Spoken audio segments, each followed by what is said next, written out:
ತೀರ್ಪಿನಂತೆ ಕರ್ನಾಟಕ ಸರ್ಕಾರ ಪರಿಶಿಷ್ಟ ಜಾತಿಯಲ್ಲಿ ಒಳ ಮೀಸಲಾತಿ ನೀಡಲು ನ್ಯಾಯಮೂರ್ತಿ ನಾಗಮೋಹನ್ ದಾಸ್ ಆಯೋಗ ಶಿಫಾರಸು ಮಾಡಿತ್ತು.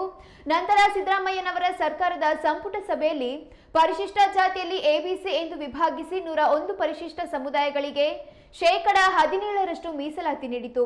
ಅದೇ ರೀತಿ ಪರಿಶಿಷ್ಟ ಪಂಗಡದಲ್ಲಿ 50 ಜಾತಿಗಳಿದ್ದು ಅದರಲ್ಲಿ 7% ಮೀಸಲಾತಿ ಇದ್ದು ಅದರಲ್ಲಿ 49 ಜಾತಿಗಳಿಗೆ ನೀಡಬೇಕಿದೆ. ಕಾರಣ ಪರಿಶಿಷ್ಟ ಪಂಗಡದ ಪಟ್ಟಿಯಲ್ಲಿರುವ 49 ಜಾತಿಗಳು ಬಹುತೇಕ ಅರಣ್ಯವಾಸಿಗಳು ಮತ್ತು ಅರಣ್ಯದ ಅಂಚಿನಲ್ಲಿರುವ ಆದಿವಾಸಿಗಳಾಗಿದ್ದಾರೆ. ಜೇನು ಕುರುಬ, ಕಾಡು ಕುರುಬ, ಹಕ್ಕಿಪಿಕ್ಕಿ, ಸೋಲಿಗ, ಯರವ, ಪಣಿಯ, ಇರುಳಿಗ, ಕೊರಗ ಮುಂತಾಗಿ 49 ಜಾತಿಗಳಿಗೆ ಸರ್ಕಾರದ ಸವಲತ್ತು, ಅನುದಾನ, ಮೀಸಲಾತಿ ಯಾವುದೂ ಈವರೆಗೂ ಸಿಕ್ಕಿಲ್ಲ. ನಮ್ಮೆಲ್ಲ ಸರ್ಕಾರದ ಸವಲತ್ತು, ಅನುದಾನ, ಮೀಸಲಾತಿಗಳನ್ನ ಒಂದೇ ಬಲಿಷ್ಠ ಸಮುದಾಯ ಪಡೆಯುತ್ತಿದೆ ಎಂದು ಸಮುದಾಯದ ಅಧ್ಯಕ್ಷ ಜಗ್ಗು ಆರೋಪಿಸಿದ್ದಾರೆ.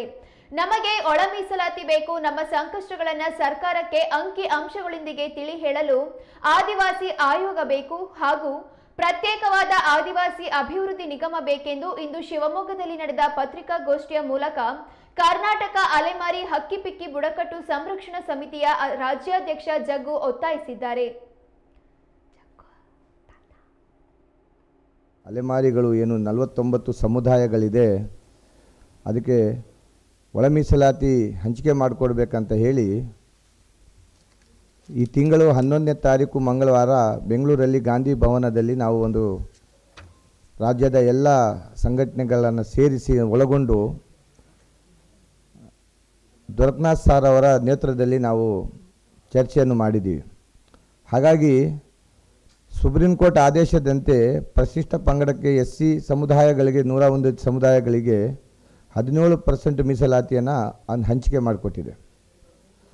ಅದೇ ಪ್ರಕಾರವಾಗಿ ನಾವು 49 ST ಸಮುದಾಯಗಳಿದ್ದೀವಿ. ಅದರಲ್ಲಿ ಅಲೆಮಾರಿಗಳು 23 ಸಮುದಾಯಗಳಿದ್ದೀವಿ.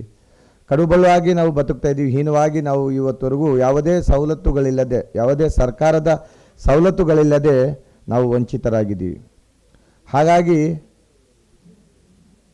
ನಮಗೆ 15 ವಿಧಾನಸಭಾ ಸ್ಥಾನಗಳಿದೆ ಮತ್ತು ಲೋಕಸಭಾ 3 ಸ್ಥಾನಗಳಿದೆ. ಇವತ್ತವರೆಗೂ ನಾವು ಅದರಲ್ಲಿ ಒಂದು ಸ್ಥಾನಗಳು ನಾವು ಇವತ್ತವರೆಗೂ ಸರ್ಕಾರದ ರಾಜಕಾರಣಗಳಲ್ಲಿ ನಾವು ಇವತ್ತವರೆಗೂ ಅನುಭವಿಸಿ ಇಲ್ಲ. ಹಾಗೆ ನಮ್ಮ ಬೇಡಿಕೆಗಳು ಏನೇನು ಇದೆ ಅಂದರೆ ಸರ್ಕಾರದ ಮುಂದೆ ಒಳ ಮೀಸಲಾತಿ ನಮಗೆ ಬೇಕು. ಸಂಕಷ್ಟಗಳ ಸರ್ಕಾರಕ್ಕೆ ನಾವು ಅಂಕವಾಗಿ ನಾವು ಹೇಳ್ತಾ ಇದ್ದೀವಿ. ಮತ್ತು ಆದಿವಾಸಿ ಆಯೋಗ ರಚನೆ ಮಾಡಿಕೊಡ್ಬೇಕು. ನಿಗಮ, ಆದಿವಾಸಿಗಳಿಗೆ ಒಂದು ನಿಗಮವನ್ನು ಅವರು ರಚನೆ ಮಾಡಿಕೊಡ್ರು. ಆದಿವಾಸಿ ಅಭಿವೃದ್ಧಿ ನಿಗಮ ಬೇಕೆಂದು ನಾವು ಸರ್ಕಾರಕ್ಕೆ ಮಾಧ್ಯಮದ ಮುಖಾಂತರವಾಗಿ ನಾವು ಈ ಸಂದರ್ಭದಲ್ಲಿ ಒತ್ತಾಯ ಮಾಡ್ತಾ ಇದ್ದೀವಿ. ಏನು 7% ನಮಗೆ ಮೀಸಲಾತಿ ಇದೆ, ನಮ್ಮ 49 ಸಮುದಾಯಗಳು ಇದೆ, ಅದರಲ್ಲಿ ನಮಗೆ 1% ಇಲ್ಲ 2% ನಮಗೆ ಹಂಚಿಕೊಡ್ಬೇಕು. ನಮ್ಮ ಸಮುದಾಯಗಳು ದೊಡ್ಡ ಮಟ್ಟಕ್ಕೆ ಆರ್ಥಿಕದಲ್ಲಿ ನಾವು ಮುಂದಕ್ಕೆ ಬರಬೇಕು. ನಮ್ಮ ಸಮುದಾಯ, ನಮ್ಮ ಮಕ್ಕಳು ಮುಂದಿನ ಈ ಏನು ರಿಸರ್ವೇಷನ್ಗಳಲ್ಲಿ ಆಗಲಿ, ಈ ಮೀಸಲಾತಿ ನಮಗೆ ಬಂದರೆ ಮುಂದಿನ ದಿನಗಳಲ್ಲಿ ನಮ್ಮ ಮಕ್ಕಳು ರಿಸರ್ವೇಷನ್ಗಳಲ್ಲಿ ಮುಂದಕ್ಕೆ ಬರುತ್ತೆ ಅಂತ ಹೇಳಿ ನಾವು ಈ ಸಂದರ್ಭದಲ್ಲಿ ನಮ್ಮ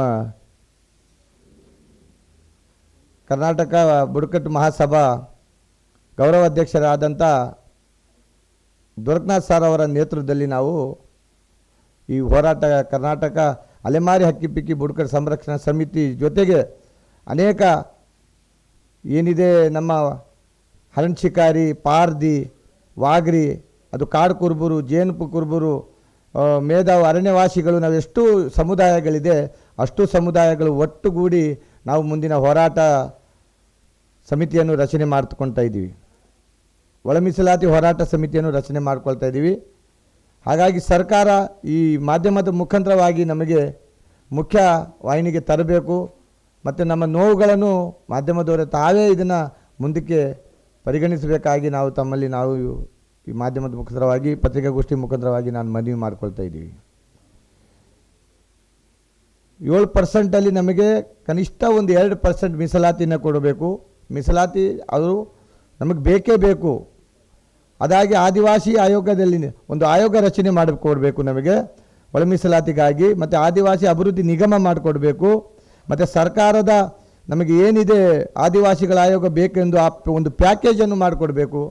ಏನು ನಾವು ಏನು ಟ್ರೈಬಲ್ ಇದ್ದೀವಿ ನಮ್ಮನ್ನು ಹೊರಪಡಿಸಿ, ಏನು ಬಲ್ಲೆಡರ್ ಇದ್ದಾರೆ, ನಾವು ದೊಡ್ಡ ಸಮುದಾಯದ ಒಳಗಡೆ ನಮ್ಮನ್ನು ಸೇರಿಸದೆ ನಮ್ಮನ್ನೇ ಏನು 49 ಸಮುದಾಯಗಳಿದೆ ಅದನ್ನು ಹೊರಗಡೆ ತಂದು ನಮಗೆ ಒಳ ಮೀಸಲಾತಿಯಲ್ಲಿ ಹಂಚಿಕೆ ಮಾಡಿಕೊಡ್ಬೇಕೆಂದು ಈ ಪತ್ರಿಕಾ ಮುಖಾಂತರವಾಗಿ ನಾನು ಸರ್ಕಾರಕ್ಕೆ ಒತ್ತಾಯ ಮಾಡ್ತಾ ಇದ್ದೀನಿ.